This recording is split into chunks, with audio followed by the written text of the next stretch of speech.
नमस्कार, KP express 24/7 में आपका स्वागत है। मैं अश्विनी आपके साथ 9 बजे के समाचारों में। आइए देखते हैं अब तक के मुख्य समाचार। आरएसएस प्रमुख मोहन भागवत के संबोधन को नजीब जंग ने सराहा। कहा, एक खिड़की खुली है, इसे बंद न करे मुसलमान। मोदी कैबिनेट में जेडीयू के शामिल होने पर नीतीश ने दिखाई नरमी। कहा, जो पीएम तय करेंगे हमें स्वीकार। पश्चिम बंगाल में अब मनाया जाएगा खेला होबे दिवस, सीएम ममता ने किया ऐलान। उत्तर प्रदेश के औरैया में एक बेटे ने पिता के सीने में त्रिशूल घोंपकर मौत के घाट उतार दिया।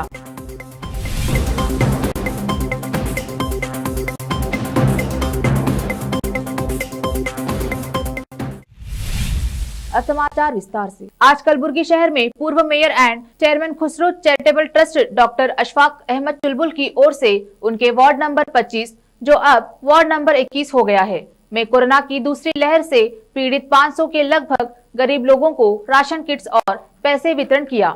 इस अवसर पर मीडिया से बात करते हुए अशफाक अहमद चुलबुल ने कहा कि मैं इस बार भी कॉर्पोरेशन इलेक्शन में कांग्रेस से प्रत्याशी चुना गया हूं। उन्होंने कहा कि मैं यह राशन किट्स इलेक्शन आ रहा है इसलिए वितरण नहीं कर रहा हूं, बल्कि मैं यह काम हर साल करता आ रहा हूं। हाँ, ये 2-3 दिन से मैं जो और गरीब लोगों को जो है किट्स जो है अनाज के शक्ल में, पैसों की शक्ल में बांट रहा हूँ। वो जो है वो इलेक्शन से कोई ताल्लुक नहीं है। वो मेरा हर साल हर वक्त मैं देने को तैयार हूँ। ये इलेक्शन करीब आ रहा है बोलकर ही नहीं, जब से 2 साल से लॉकडाउन चल रहा है, मैं बराबर अनाज की शक्ल में, पैसों की शक्ल में या किसी और दूसरे कपड़ों की शक्ल में कुछ ना कुछ जो है मैं मदद करते आ रहा हूँ। वो है, इलेक्शन से कोई ताल्लुक नहीं है। और जो है अब हमारा वार्ड तो जो है पहले जो है 25 था, अब 21 वार्ड हो गया, वार्ड नंबर 21 हुआ है। और जो है इस इलेक्शन में लोग जो है मेरे को जो है ठहरने के बाद से गुजारिश किए हैं, उन लोगों की डिमांड पर, पब्लिक की डिमांड पर फिर और एक दफ़ा मैं जो है इलेक्शन जो है वार्ड नंबर 21 से मैं लड़ने को जा रहा हूँ।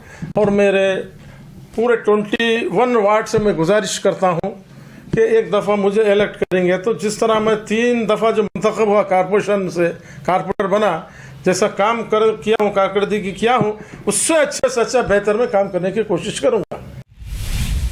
आलमीन Urdu high school and PU college, Ghalib colony, MSK mill Kalaburagi में अलहाज नासिर हुसैन उस्ताद के नेतृत्व में फ्री हेल्थ चेकअप का आयोजन किया गया।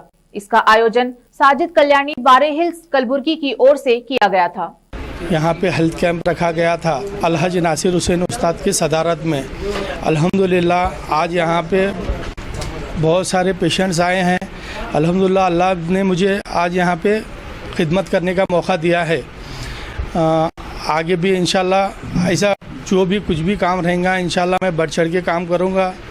और ये आपसे नहीं है, अल्हम्दुलिल्लाह मेरे वालिद साहब जब से भी है, ये वालिद साहब से मैं उनसे सीखा सा हूँ काम।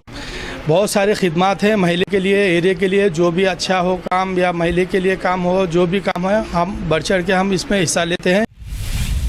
दिल्ली के पूर्व राज्यपाल नजीब जंग ने राष्ट्रीय स्वयंसेवक संघ प्रमुख मोहन भागवत के DNA संबंधी बयान का स्वागत किया है।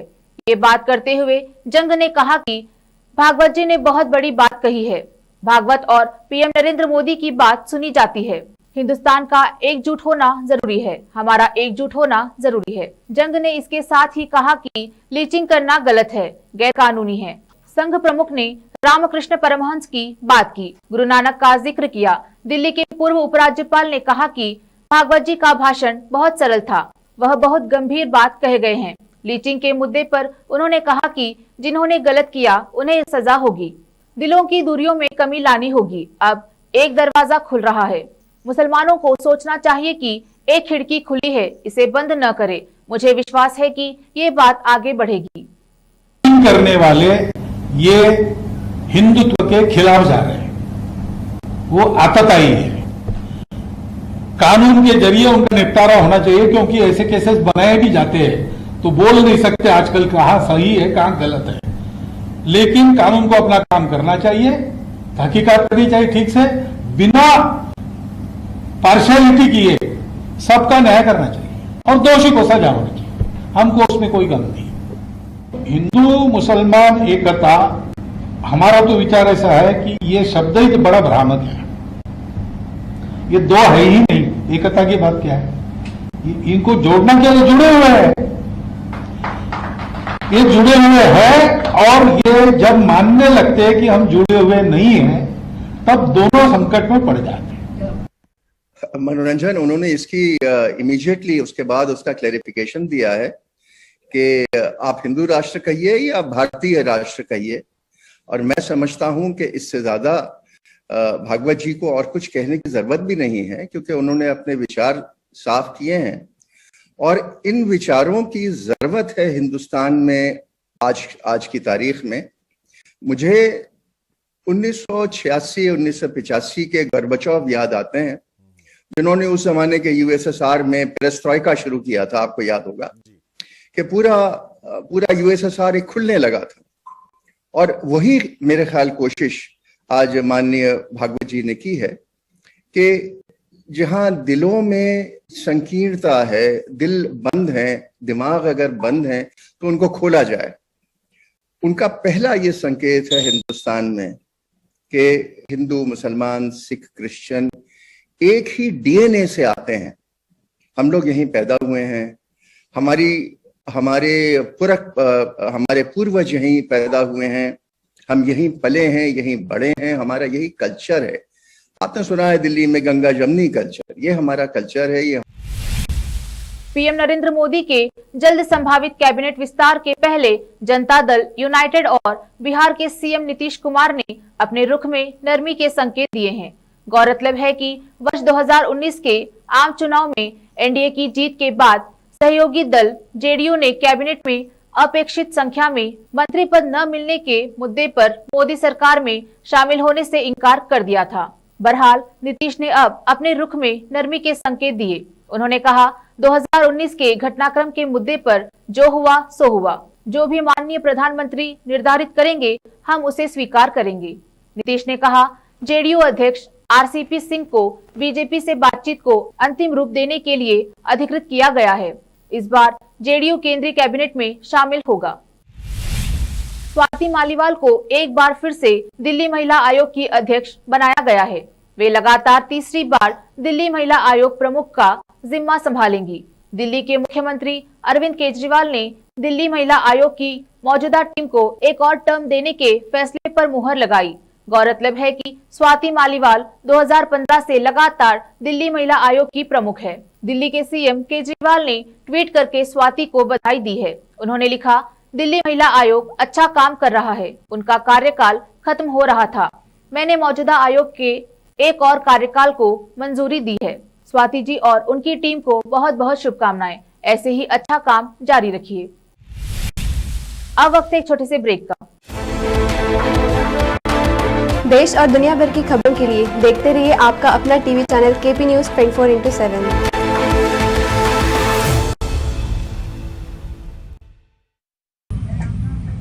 हेलो, हाँ, अरे मेरी बातचीत हो गई यार खान साहब से, लेकिन बार बार फोन करने का मकसद ही नहीं है। छोड़ दो, तुमको पूरे सर्वर नंबर मालूम है। आओ भाई, हमारे पास 6 से 6 है, सब पीसफुल है। मैं करता हूँ।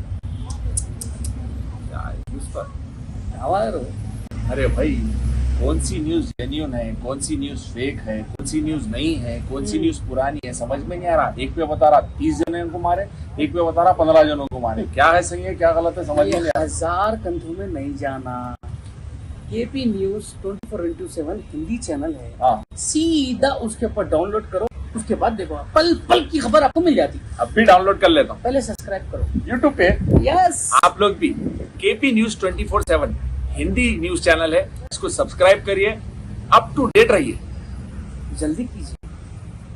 नूर एजुकेशन सोसाइटी के चेयरमैन और केपी न्यूज 24/7 के मैनेजिंग डायरेक्टर मोहम्मद अयाज खान, जो एक हमदर्द इंसान हैं और हर कठिन समय में वो लोगों की मदद के लिए आगे आए हैं। कोरोना के संकट के दौरान अयाज खान ने परेशान लोगों में राशन किट का वितरण किया और इस तरह की मदद करने का सिलसिला जारी है। शुक्रवार के दिन मोहम्मद अयाज खान की ओर से शहर और गाँव के सभी चर्च के फादर और चर्च में खिदमत करने वाले लोगों को अपनी ओर से राशन किट्स का वितरण किया गया। यह राशन किट्स मोहम्मद अयाज खान के भाई मोहम्मद नवाज खान ने शहर के ईडन गार्डन में स्थित प्रेमा चर्च जाकर पास्टर्स में वितरण किए। इस अवसर पर सोशल डिस्टेंसिंग का भी पालन किया गया। साथ ही इस अवसर पर पास्टर्स ने मोहम्मद अयाज खान और नवाज खान के अलावा उनकी फैमिली की अच्छी सेहत के लिए प्रार्थना की। इस अवसर पर पास्टर्स ने केपी न्यूज 24/7 से बात करते हुए शुक्रिया अदा किया। इस अवसर पर एडवोकेट सुदर्शन ने बात करते हुए कहा कि किसी भी राजनेता ने और न ही सरकार द्वारा चर्च के फादर और कर्मियों के बारे में सोचा, जबकि वह कठिन दौर से गुजर रहे हैं। ऐसे में अयाज खान साहब ने इन लोगों के कठिन समय में आगे आकर राशन किट देकर उनकी सहायता की है। उन्होंने कहा कि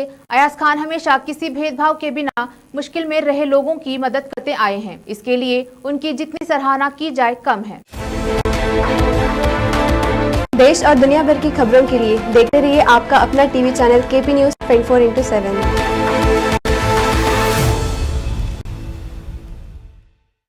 ब्रेक के बाद फिर एक बार आपका स्वागत है। आइए देखते हैं आगे के समाचार। पश्चिम बंगाल की मुख्यमंत्री ममता बनर्जी ने कहा है कि अब राज्य में खेला होबे दिवस मनाया जाएगा। उन्होंने कहा कि लोगों ने इस नारे को बहुत पसंद किया है, इसलिए हमने इससे संबंधित दिवस मनाने का फैसला किया है। दरअसल विधानसभा चुनाव के दौरान खेला होबे नारे का तृणमूल की तरफ से खूब इस्तेमाल किया गया था। बीजेपी की तरफ से इसे लेकर आपत्ति भी जाहिर की गई थी। इस गाने को लिखा है 25 साल के देवांशु भट्टाचार्य ने। टीएमसी के राज्य प्रवक्ता हैं। तृणमूल कांग्रेस के नेता देवांशु भट्टाचार्य ने बीती जनवरी में मूल रूप से यह गीत लिखा था और यूट्यूब पर अपलोड किया था। खेला होबे गाना उन्होंने 20 मिनट में लिखा था। देवांशु के अनुसार खेला होबे गाने में रविंद्रनाथ टैगोर की भी एक कविता शामिल है। उत्तर प्रदेश के औरैया में उस समय सनसनी फैल गई जब एक बेटे ने पिता के सीने में त्रिशूल घोंपकर मौत के घाट उतार दिया। इसके बाद ग्रामीणों के बीच चर्चा बनी हुई है कि आखिर एक बेटे ने पिता के साथ ऐसा क्यों किया।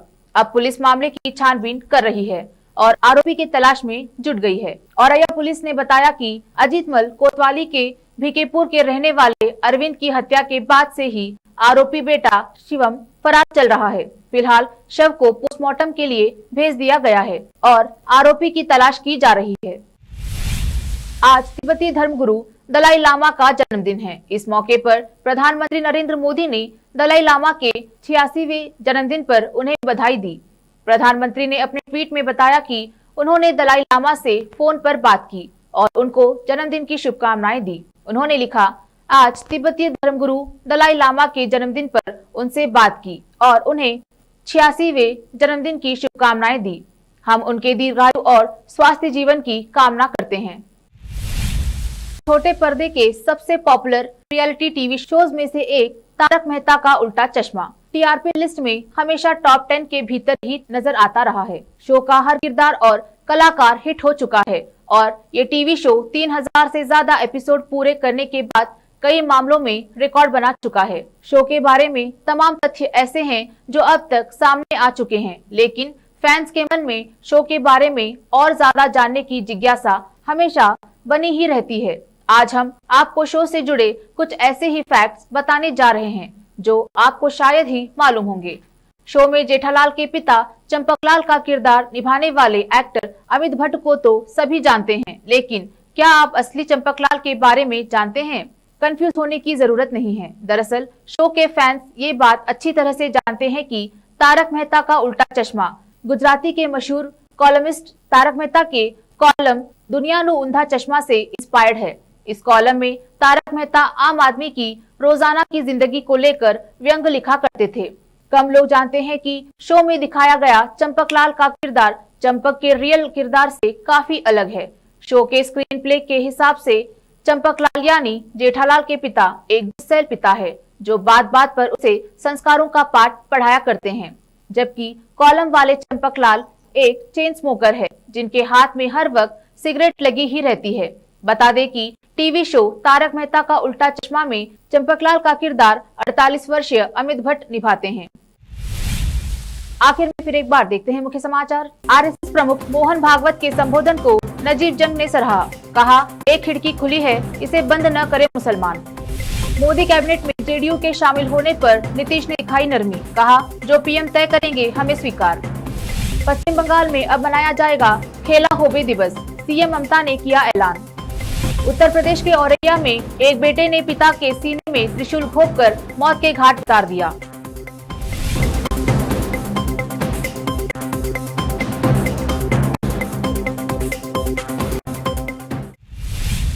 केपी न्यूज में फिलहाल इतना ही।